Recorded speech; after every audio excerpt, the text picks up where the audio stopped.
teléfono este de... ¿Cómo están mis hermanos? Mis hermanas, Dios les bendiga. Quiero invitarlos a todos a que puedan tomar su ubicación. Hay hartos espacios por acá adelante para que ninguno esté por ahí sin un lugar donde poder estar. Los quiero invitar también a que se pongan cómodos, no tanto como para quedarse dormidos, pero sí lo suficiente como para que puedan escuchar la palabra tranquilos, sin impedimentos, sin interrupciones. Les invito a revisar su teléfono, ¿ya? Y ponerle ahí, no molestar, estoy en reunión con mi Señor, Él me tiene que hablar y yo tengo que estar atento a lo que me va a decir, porque atiendo después de las 2. Ahí le pone ahí usted. Están las banderitas acá, en cualquier momento sacamos las empanadas, la chicha y nos vamos al Seol. No, ahí no sé quién puso estas banderitas, pero también. Hechos capítulo 8. Estamos leyendo el libro de los Hechos los días domingo. Ya partimos, vamos en el capítulo 8, hemos avanzado. La predicación del domingo pasado estuvo centrada en Hechos capítulo 8 del versículo 1 al 4. La de hoy día está ensamblada con eso, obviamente. Del versículo 5 en adelante vamos a leer algunas partes específicas de ese capítulo 8. Y le pedimos al Señor que nos ayude, que ayude al expositor a poder, con su gracia, hacerlo suficientemente claro para que todos podamos entender. Y que también que todos los hermanos, sin importar el nivel intelectual, sin importar el nivel académico, que la palabra del Señor haga su obra poderosa y nos permita a todos poder ser ministrados en el día de hoy. Así que a tomar su ubicación, a estar atentos, a sacar su libreta, a no pasearse, sino que concentrarse de manera completa. Vamos a Hechos capítulo 8.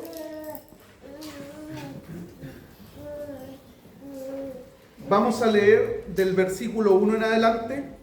No obstante, nuestros énfasis principales van a estar puestos del versículo 5 en algunos hacia adelante, solamente para ensamblar la idea del domingo pasado con la de hoy. ¿Estamos listos? ¿Leemos? ¿Sí? Amén. En el nombre del Señor dice así: y Saulo consentía en su muerte, hablando de la muerte de Esteban. En aquel día hubo una gran persecución contra la iglesia que estaba en Jerusalén, y todos fueron esparcidos por las tierras de Judea y de Samaria, salvo los apóstoles. Y hombres piadosos llevaron a enterrar a Esteban e hicieron gran llanto sobre él. Y Saulo asolaba la iglesia y, entrando casa por casa, arrastraba a hombres y a mujeres y los entregaba en la cárcel. Pero los que fueron esparcidos iban por todas partes anunciando el evangelio. Eso leímos la semana pasada. Versículo 5. Entonces Felipe, descendiendo a la ciudad de Samaria, les predicaba a Cristo. Y la gente unánime escuchaba atentamente las cosas que decía Felipe, oyendo y viendo las señales que hacía. Porque de muchos que tenían espíritus inmundos salían estos dando grandes voces, y muchos paralíticos y cojos eran sanados, así que había gran gozo en aquella ciudad. Versículo 14. Cuando los apóstoles que estaban en Jerusalén oyeron que Samaria había recibido la palabra de Dios, enviaron allá a Pedro y a Juan, los cuales, habiendo venido, oraron por ellos para que recibieran el Espíritu Santo, porque aún no había descendido sobre ninguno de ellos, sino que solamente habían sido bautizados en el nombre de Jesús. Entonces les imponían las manos y recibían el Espíritu Santo. Versículo 25. Y ellos, Pedro y Juan, habiendo testificado y hablado la palabra de Dios, se volvieron a Jerusalén y en muchas poblaciones de los samaritanos anunciaron el evangelio. Oramos al Señor. Padre, en el nombre de Jesús, te queremos dar muchas gracias por esta mañana. Desde muy temprano hemos sido bendecidos por tu palabra y tu presencia en cada una de las clases de escuela dominical, en cada uno de los discipulados. Tu palabra ha sido abierta y esa palabra ha traído edificación y bendición a nuestras vidas. Gracias, Señor, porque te hemos podido adorar juntos, como un solo pueblo, cerrar nuestros ojos, levantar nuestras manos, abrir nuestras bocas para declarar tu grandeza, tu señorío y tu autoridad sobre todas las cosas, en el nombre de Jesús. Muchas gracias también, porque en este momento nos disponemos con todo nuestro corazón para que tú puedas seguir hablándonos a nuestra necesidad individual, a nuestra necesidad familiar, pero también a nuestra necesidad colectiva como iglesia. Necesitamos oír tu voz más fuerte que nunca en este tiempo, para que sea ella la que direccione nuestra vida, para que sea ella la que direccione nuestros pasos, para que sea ella la que nos marque la hoja de ruta por la cual debemos andar, de modo que nuestra vida traiga gloria y honra a tu nombre. Señor, todo esto te lo pedimos en el nombre de Jesús. Amén. Amén. En el capítulo 8, mis hermanos, nosotros vimos la semana pasada lo siguiente, que después de la muerte de Esteban, en el capítulo 7, se desató una gran persecución contra los hermanos de la iglesia de Jerusalén. Esto está descrito en Hechos capítulo 8, versículo 1. La persecución que se levantó fue una persecución tan cruenta, fue una persecución tan violenta, tan dura, y dentro de esa persecución asomó la figura de un perseguidor llamado Saulo, el cual, bajo sus mismas palabras, según su mismo testimonio entregado ahí en Gálatas 1:13, él deja en evidencia el propósito que perseguía cuando él estaba encabezando esta persecución. Y en Gálatas 1:13, según la Nueva Biblia de las Américas, dice que el propósito de esa persecución era destruir a la iglesia. No era intimidarla, no era asustarla, no era incomodarla, no era atemorizarla. Él lo declara en Gálatas 1:13, que el propósito era destruirla, aniquilarla, hacerla desaparecer. Lo que nos da indicios, mis hermanos, del nivel de odiosidad, del nivel de crueldad que debieron soportar nuestros hermanos de la iglesia de Jerusalén. Un nivel de odiosidad tal que los lleva a salir huyendo de Jerusalén hacia otros lugares. Ellos fueron esparcidos, dice el versículo 1, por tierras de Judea, fueron esparcidos por territorios samaritanos, hasta ese momento territorio hebreo, territorio judío. Pero el capítulo 11, versículo 19 del libro de los Hechos, nos aportó aún más información acerca de estos que fueron esparcidos, cuando dice que los que habían sido esparcidos a causa de la persecución que hubo con motivo de la muerte de Esteban, que pasaron hasta Fenicia, llegaron a Chipre y a Antioquía. Es decir, a territorio no hebreo, sino que a territorio extranjero, más allá de las fronteras. Y es en ese territorio extranjero, específicamente en Antioquía, que unos griegos reciben la palabra del Señor y comienza a establecerse ahí, en Antioquía, la primera iglesia del Señor en territorio gentil. En resumen, hasta ese momento, lo que vimos la semana pasada es que el Evangelio está traspasando las fronteras geográficas. Es que el Evangelio se está extendiendo más allá de los límites del territorio palestino o israelí.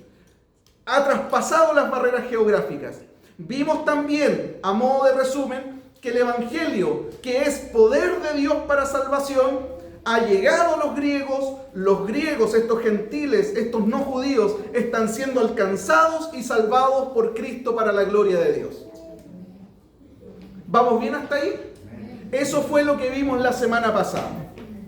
Ahora, lo que quiero que veamos hoy y que podamos ensamblarlo con lo de la semana pasada, es que el poderoso Evangelio del Señor no solo tiene el poder para traspasar fronteras geográficas o barreras geográficas, sino que también el poderoso Evangelio del Señor tiene todo el poder y toda la autoridad para poder traspasar y destruir prejuicios que se han construido a lo largo de la historia. ¿Por qué le digo esto? Mira el versículo 5 conmigo. El versículo 5 dice: entonces Felipe, descendiendo a la ciudad de Samaria, les predicaba a Cristo. Resulta difícil poder captar o entender la magnitud de lo que Lucas, el escritor de Hechos, está diciendo en el versículo 5.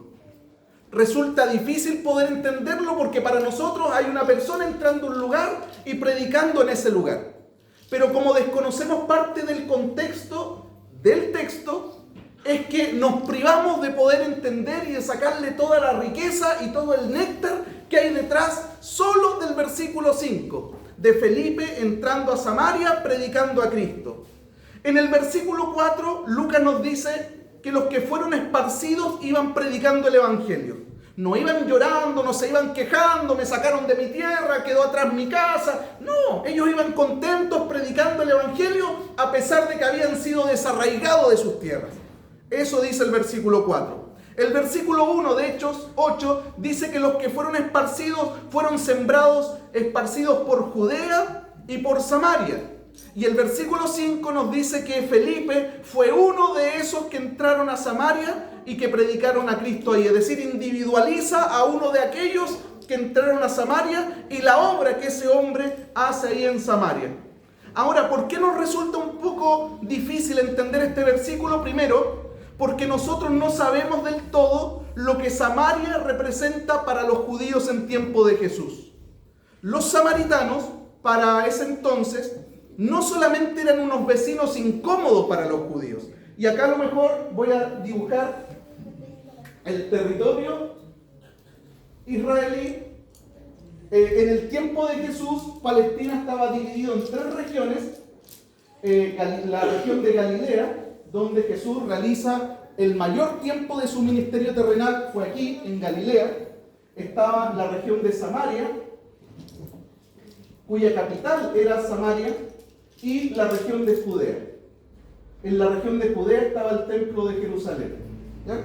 Esa es la distribución geográfica en el tiempo de Jesús. Entonces, cuando yo les digo que para los tiempos de Jesús, los samaritanos no solamente eran unos vecinos incómodos para los judíos, para los habitantes de Judea, sino que mucho más allá. Para los judíos, los samaritanos representaban lo peor de la raza de la humanidad.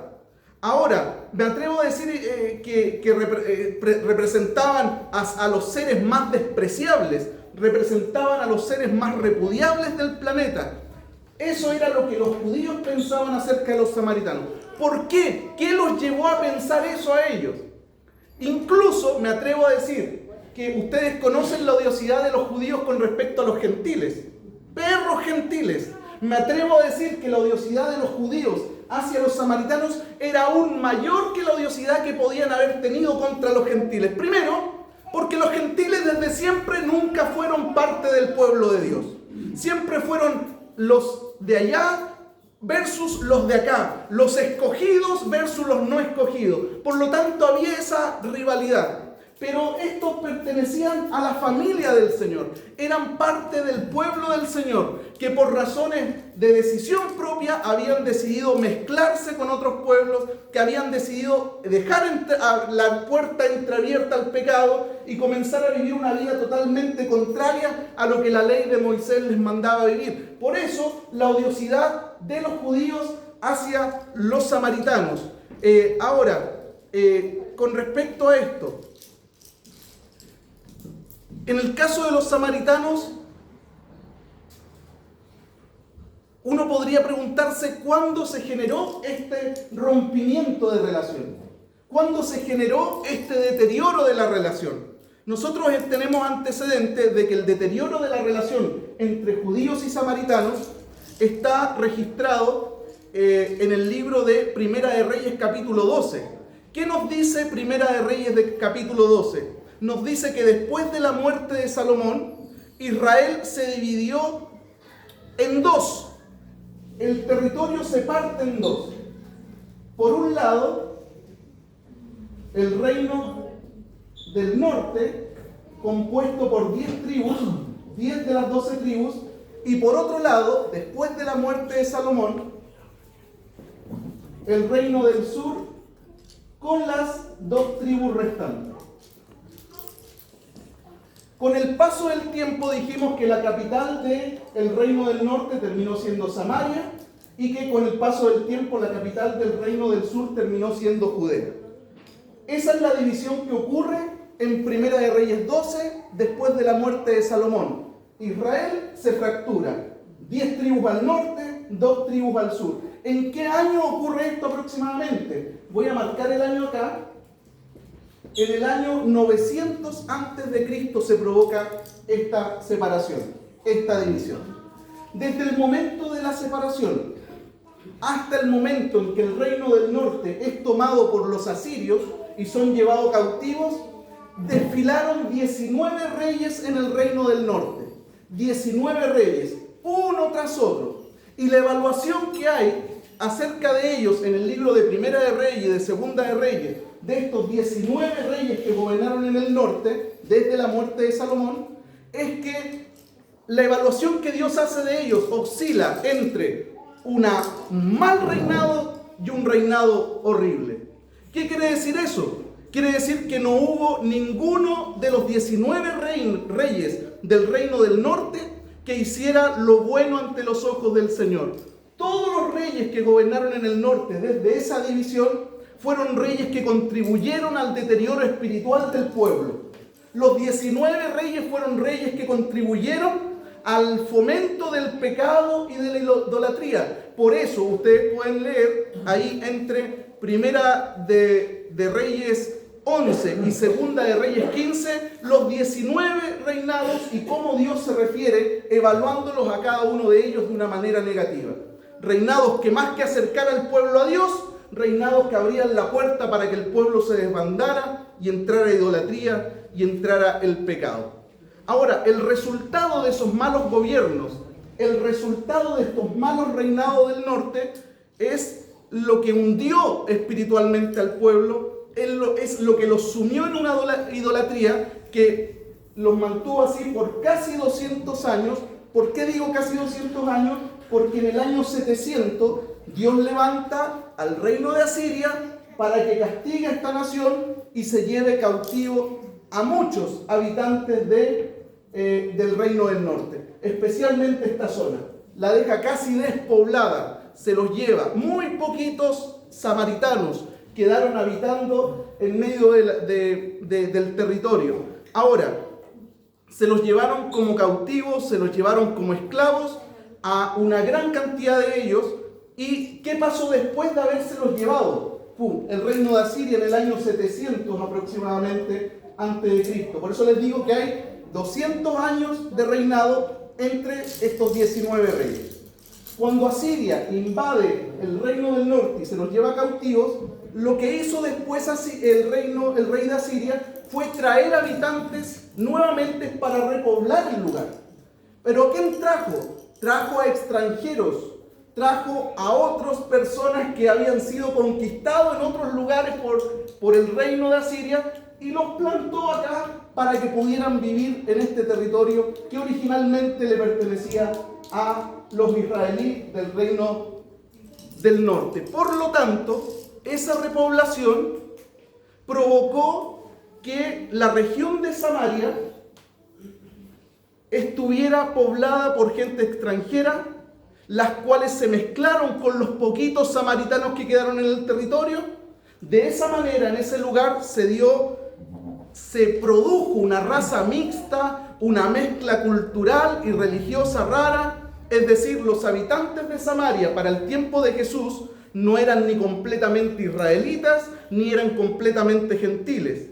Si antes del cautiverio se había entreabierto la puerta cuando los 19 reyes estaban reinando para que entrara la idolatría, una vez que el rey de Asiria invade, se los lleva y repobla, ya la puerta no existe, se abrió de par en par y ese territorio hoy día estaba marcado por una mezcla de personas que para los del sur nunca se consideraron como nuestros hermanos. Esos que están ahí ahora no son nuestros hermanos. Esos que están ahí son cualquier cosa menos parte del pueblo de Dios.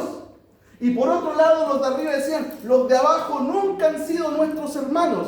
Por lo tanto, este conflicto entre judíos y samaritanos tiene su origen en el año 900 a.C., cuando el reino se divide en dos y cuando a partir de esos gobiernos malos que hay en el norte comienza la idolatría a hacer estragos en medio del pueblo, estragos que finalizan cuando el rey de Asiria los conquista en el 700 y repobla el lugar con mucho más gente extranjera, lo que acrecentó la división, lo que acrecentó las diferencias entre judíos y samaritanos. A tal punto eran las diferencias que muchas veces los judíos, para poder insultar a otro, le decían: soy un samaritano, compadre. A ese punto era mejor que le sacaran la madre, era mejor que le pegaran una cachetada para un judío, que le dijeran: oye, tú soy un samaritano.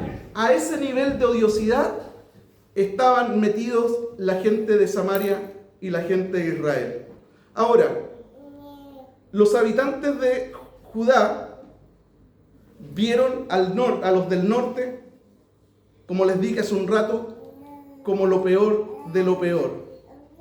En tiempos de Jesús, esta enemistad había permanecido intacta y, como les dije, aún más acrecentada con el paso del tiempo.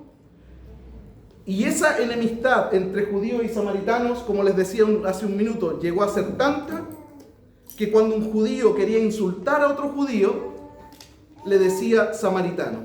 Ahora yo quiero hacer un alto acá, porque ese insulto que es fuerte, ese insulto que era heavy, ese insulto que era duro, adivinen a quién se lo hicieron. Se lo hicieron a nuestro Señor, a nuestro Maestro. En Juan 8:48, los judíos opositores al mensaje del Señor, opositores al mensaje de Cristo, le dijeron ahí en Juan 8:48, no decimos con razón, le están hablando a Cristo, que tú eres un samaritano y que tienes un demonio más encima. Eso es tremendo, mis hermanos, porque no solo lo están insultando a nuestro Señor, diciéndole: tú soy un samaritano, tú no tienes parte con nosotros, tú eres igual que los otros idólatras, igual que los otros perdidos, tú eres lo peor de lo peor, igual que los de arriba. Eso le están diciendo los judíos, los religiosos de Israel, a nuestro Señor: tú eres un samaritano. Y aparte de eso, le están agregando: y tienes un demonio. En otras palabras, le están diciendo: tú eres un samaritano endemoniado. Miren los caraduras. A nuestro Señor: tú eres un samaritano endemoniado. En otra ocasión, Jesús va de Galilea a Judea y envía a que se adelanten uno de sus discípulos para que entre a territorio samaritano, contrate alguna posada, algún lugar para pasar la noche y continuar el tránsito hacia Jerusalén. ¿Y qué pasó en ese momento? En ese momento, los que son enviados como comitiva a preparar, a anticiparse el lugar a esa aldea samaritana, son rechazados por parte de la gente de Samaria. Estoy hablando de Lucas capítulo 9. Ellos se dan cuenta que los que entraron a territorio samaritano tenían la clara intención de ir a Judea. Y como los judíos son enemigos nuestros, a estos que van de tránsito hacia Judea, no los vamos a dejar pasar por nuestro territorio. ¿Y qué hace? Le impiden la hospitalidad a nuestro Señor, mandan de vuelta a los discípulos, y es en ese momento y es en ese contexto que ustedes se acordarán de la reacción que tienen dos de los discípulos de Jesús cuando le dicen al Señor: Señor, ¿quieres que mandemos que descienda fuego del cielo como lo hizo Elías y consuma a estos samaritanos asquerosos? Eso lo puse yo. Esa es la reacción típica de un judío con respecto a un samaritano.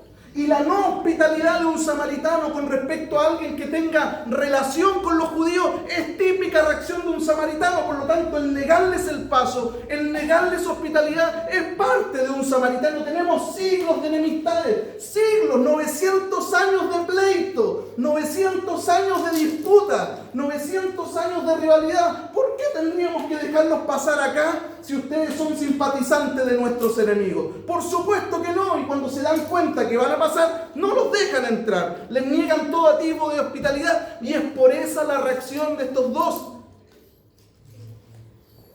¿La reacción de quién? De Santiago y de Juan. Cuando le dicen, ¿quieres que oremos para que descienda fuego del cielo y consuma a esos samaritanos de esa aldea que no nos dejaron estar ahí? ¿Se acuerdan de ese incidente, no es cierto? Se odiaban a muerte. Judíos a samaritanos, samaritanos a judíos. Viceversa. Los samaritanos no se sentían israelitas por ningún lado. Los judíos tampoco sentían que los samaritanos eran parte del pueblo de Dios. Una tremenda rivalidad de casi 900 años de odiosidad. Hermano, ¿por qué te conté todo esto? Para que podamos entender el trasfondo y podamos tenerlo en mente, para que nos podamos imaginar la sorpresa, el impacto, el asombro que tienen que haber experimentado los apóstoles cuando supieron, cuando se enteraron por Facebook, cuando le empiezan a llegar las primeras imágenes, las primeras noticias de que Felipe había entrado a Samaria y que en Samaria estaban recibiendo el Evangelio con los brazos abiertos y que gente se estaba salvando para la gloria del Señor. Todo lo anterior para poder entender el versículo 5. No era algo menor.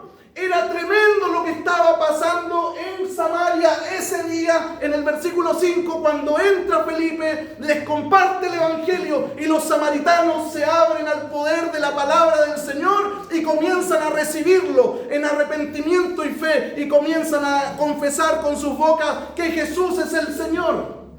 Es tremendo, hermano, es tremendo. No sé si tú lo lograste captar. 900 años de odiosidad que están siendo destruidos por el poder de la palabra del Señor. Por eso te decía yo, en la predicación pasada, el Evangelio está traspasando las barreras geográficas. Está saliendo de territorio de Judea, Samaria, y se pasó para Fenicia, para Chipre, para Antioquía. Traspasó las barreras geográficas. Pero hoy día, en este pasaje, lo que el Señor nos está mostrando es que el Evangelio no solo tiene el poder para traspasar barreras geográficas, sino que también el Evangelio tiene el poder para derribar años de odiosidad, años de tonteras mentales, años de prejuicios. El Evangelio tiene el poder para destruir todas esas tonteras, mis hermanos. ¿Cuántos dan la gloria al Señor por eso? Aleluya, gloria al Señor. Cuando los apóstoles que están acá, porque nosotros leímos en el versículo 1 del capítulo 8, que todos fueron esparcidos, menos los apóstoles. Los apóstoles continuaron en la iglesia local de Jerusalén. Cuando ellos se enteran de lo que está pasando en Samaria, tiene que haber sido un choque cultural, tiene que haber sido un choque mental para ellos. ¿Y qué hicieron? ¿Qué hicieron, mis hermanos? Mira lo que hicieron. Primero, antes de decirte lo que hicieron, veamos cómo se recibió el mensaje ahí. Versículo 6 al 8.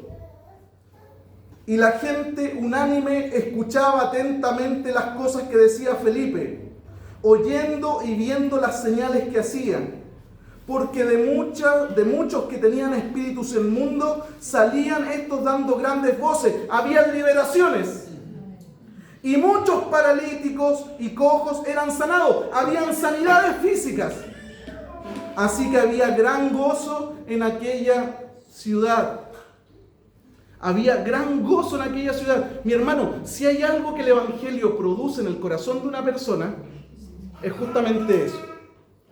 Si hay algo que el Evangelio produce en un corazón salvado, redimido, es justamente ese nivel de alegría, ese nivel de contentamiento, ese nivel de felicidad, porque estas personas, como nosotros, que en un momento estábamos muertos en nuestros delitos y pecados, tenemos ese encuentro precioso con el Señor y ahora pasamos de muerte a vida. Es imposible que yo cante así. Es imposible. La gente se vio tan bendecida, se vio tan beneficiada, se vio tan favorecida por la gracia del Señor, que es imposible que esos corazones y esas vidas no desborden en lo que aquí está diciendo, que recibieron con alegría, con gozo. El Señor provoca eso en los corazones. ¿Estás tú experimentando ese nivel de gozo, de plenitud, de satisfacción en el perdón de tu Señor? ¿O ese gozo, esa satisfacción, yo la recibo solamente a fin de mes cuando estoy forrado? Ahí yo soy feliz, ahí yo estoy bien. Pero no, eso es lo que trae mayor gozo y contentamiento a mi vida. Porque si es así, tenemos que examinarnos. Lo que debiera traer mayor alegría a nuestra vida es ver que hemos sido favorecidos con el perdón y la gracia de nuestro Señor. Que personas que iban directo al infierno, hoy día van camino a la eternidad. Personas que estaban muertas, hoy día están vivas. Personas que no tenían ninguna esperanza, hoy día la tienen.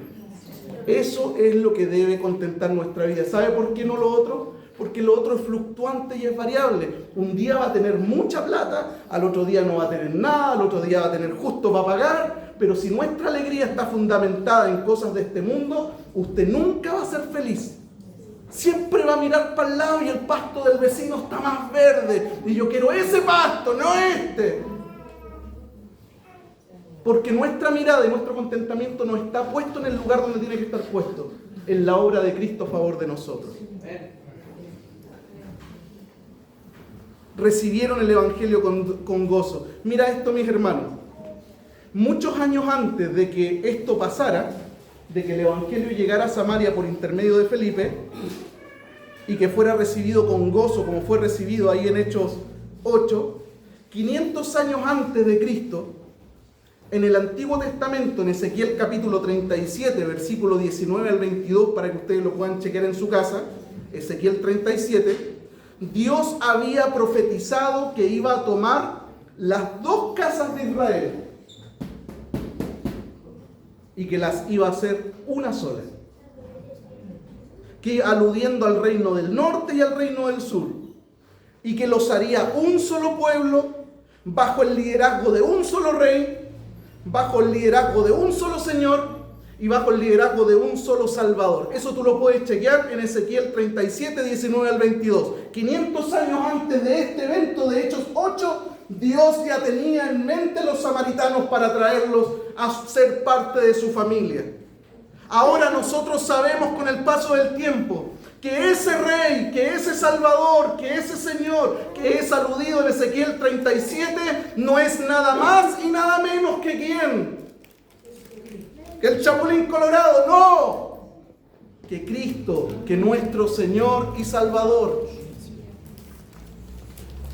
Cuando los apóstoles en Jerusalén se enteran de lo que está pasando en Samaria, de que es tendencia en las redes sociales lo que está pasando allá, de que muchos están recibiendo a Cristo, que se están derribando siglos de prejuicios, siglos de barreras, tonteras, ¿a quién envían? Versículo 14 en adelante, leámoslo, dice: cuando los apóstoles se enteran en Jerusalén, cuando oyeron que Samaria había recibido la palabra de Dios, enviaron allá ¿a quién?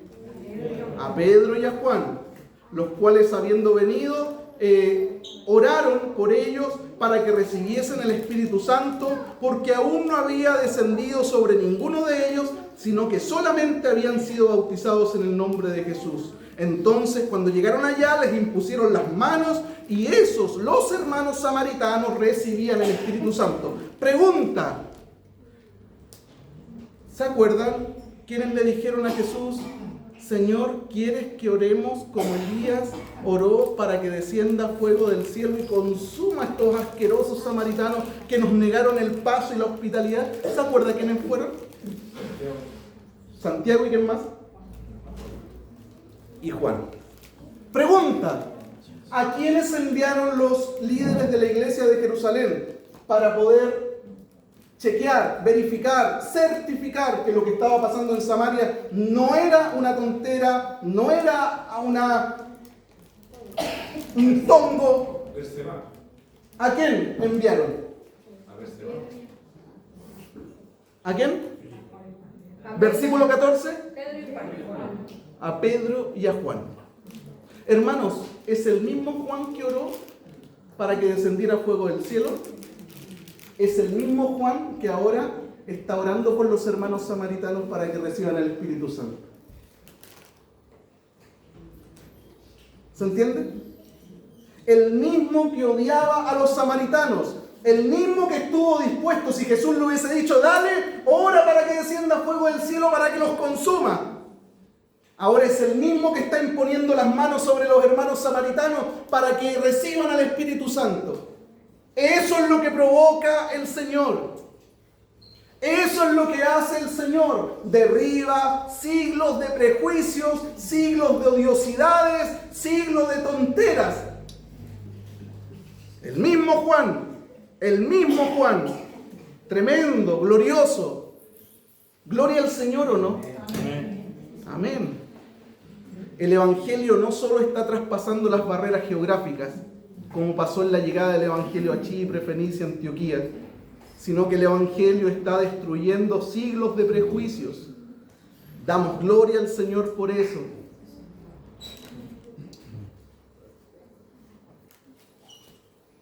Miren, mis hermanos,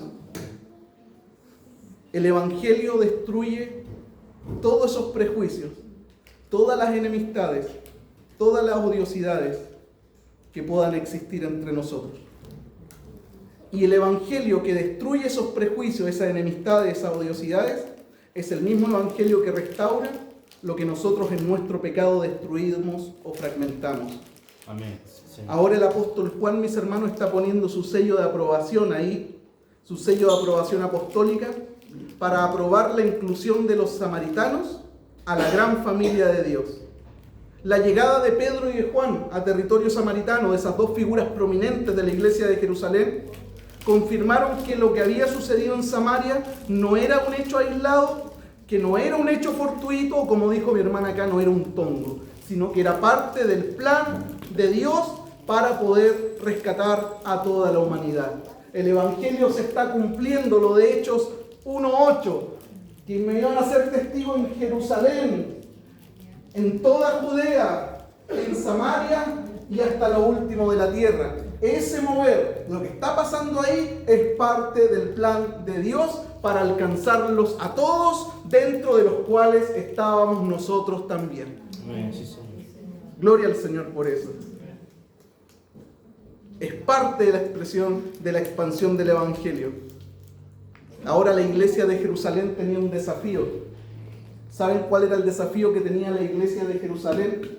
Los que quedaron, porque muchos fueron esparcidos, tenían la misión de poder reconocer a los samaritanos, de poder reconocer a los despreciables, a los odiados, a los inmundos, a que ahora ellos también formaban parte del pueblo de Dios y que ahora eran sus hermanos.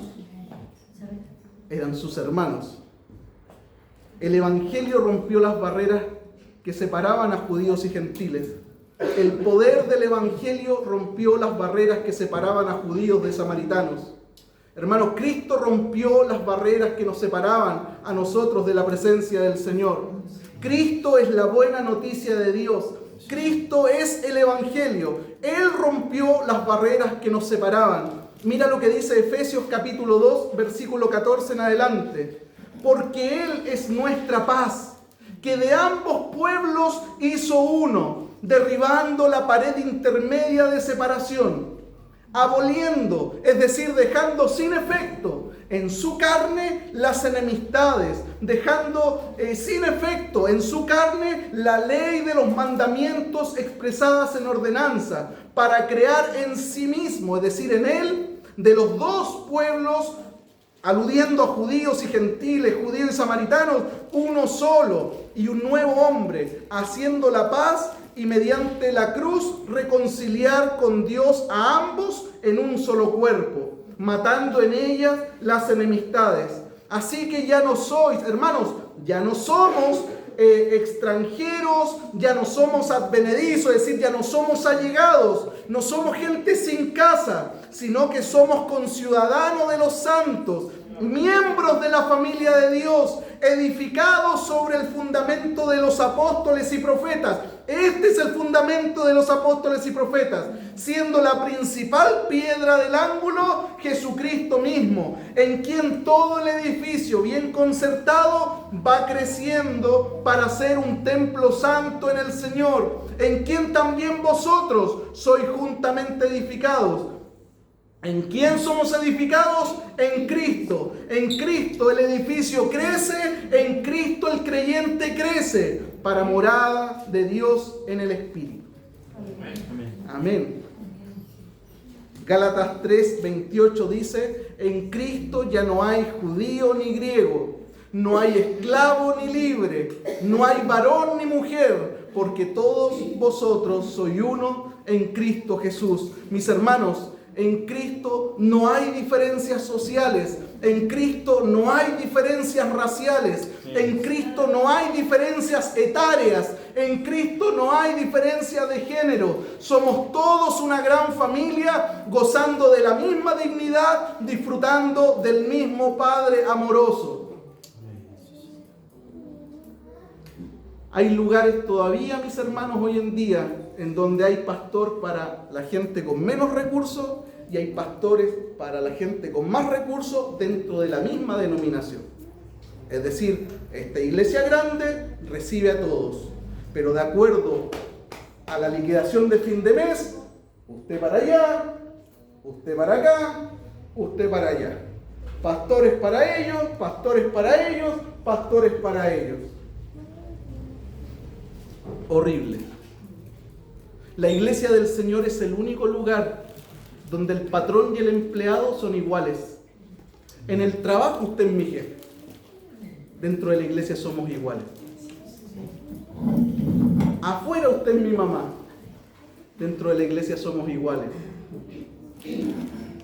Acá no hay diferencia entre el obrero y el médico.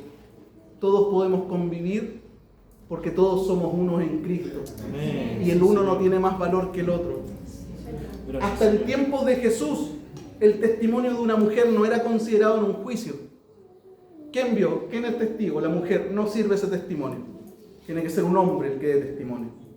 En Cristo no hay varón ni mujer. Son uno. El que el Evangelio dignifica. Incluso a la mujer y los niños que hasta ese tiempo no eran dignificados. Se contaban los hombres, 5.000 hombres, 3.000 hombres. ¿Por qué no 10.000 hombres y mujeres y niños? El Evangelio produce eso, mis hermanos. El Evangelio dignifica.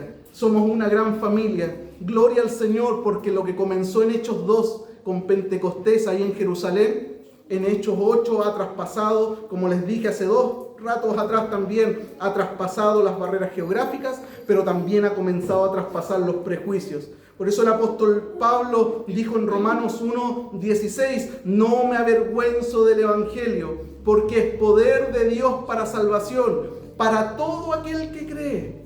Para todo aquel que cree. No es poder de salvación para algunos, para los privilegiados, para los favoritos, para los escogidos. Es poder de Dios para salvación para todo aquel que cree. La puerta está abierta al judío primeramente y también al griego. Gloria al Señor por su Hijo Jesucristo. Gloria al Señor por darnos perdón y salvación a través de Él. Gloria al Señor porque podemos glorificar su nombre a través de su palabra. Y gloria al Señor también porque su palabra rompe todo prejuicio.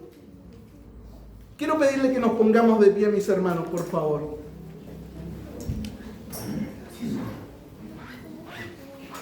Que podamos cerrar nuestros ojos por un instante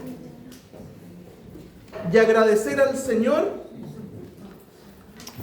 por Cristo su Hijo. Agradecer al Padre por darnos perdón y salvación a través de Él. Gracias te damos, Señor,